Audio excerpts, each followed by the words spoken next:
Welcome to dreamer Jamil. এখন আমরা আইছি পাগল হাসানের বাড়ি। এটা পড়ছে শিমুলতলা সাতক এরিয়া, যেটা জেলা হইল সুনামগঞ্জ।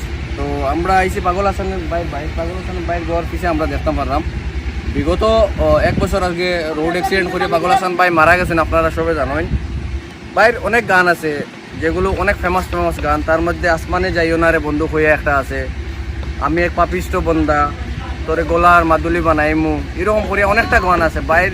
মানে গানগুলা অনেক ফেমাস মানে বাইর যে গানগুলা আসলো এগুলা নিয়ে পরকালের জিন্দেগি লইয়া কথাবার্তা আসলো, অনেক কিছু শিকার আসলো যেগুলো মানুষ মারা যাওয়ার পরে আরও বেশি হিট হয়েছে, আরও বেশি মানুষের শোনা স্টার্ট করছে। চলুন আজকে পাগল হাসান ভাইয়ের বাড়িঘর বা তার কিছু জিনিস দেখমু, তার মাজারও দেখমু। আমরা ডাইরেক্ট পাগল হাসান ভাই বাড়িতে যাই।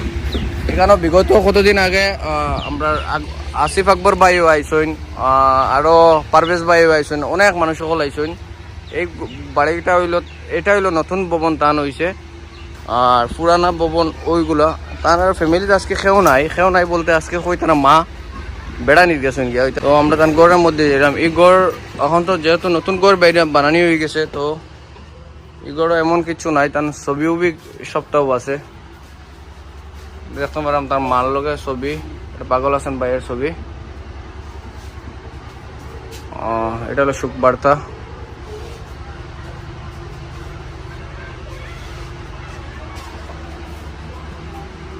এটা পাগল হাসান ভাইয়ের, এটা একটা ক্যারাম বোর্ড দেখতে পারা, হয়তো ভাইয়া খেলাইতো উলাইতো। সময়ের সাথে সাথে এই গড়টাও চেঞ্জ করা হয়ে গেছে। এই গড় চেঞ্জ করে তারা নতুন গড়ে গেছে। নতুন গড়ও আমরা দেখাইবার চেষ্টা করবো। তারা ফ্যামিলির মধ্যে আজকে খেও নাই মানে তারা বেড়া নিতে গেছে আসলে। আর আমরাও আইছি এমন সময় আইয়া খেউরের লোকের দেখা হয়েছে না। তারা মামারে পাইছিলাম, মামারে পাওয়ার পরে কইছেন আমি খুলিয়া দিয়ার, আপনারা আরামসে যেদিকে মনে হয় ওদিকে আটিয়া উঠি একটু দেখিলে। তো আমরা আরামসে এখন তার নতুন গড়ের মধ্যে ঢুকিয়া দেখবো। এই গড়টা তার নতুন গড় বানানো হয়েছে।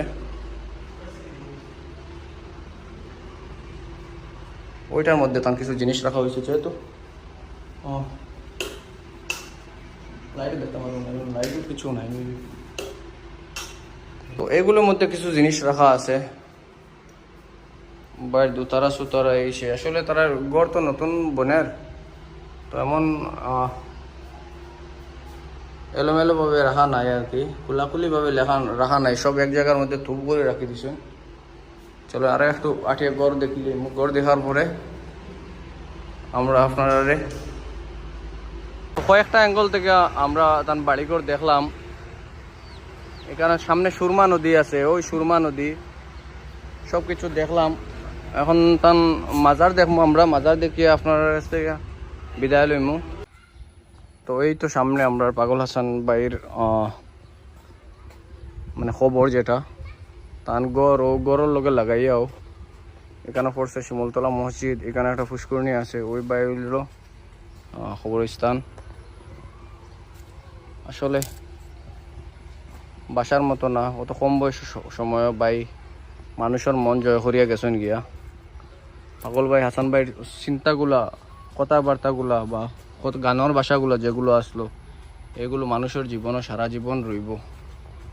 তো ভিডিওটা বেশি করে শেয়ার করিয়া দিবা, বেশি লম্বা না করিয়া ওখান থেকে খুব বিদায় লই। আর একটা পথ এই সুরমা নদীর কিনারে এইরকম ছোট রাস্তা দিয়ে আইয়া হাঁটতে প্রায়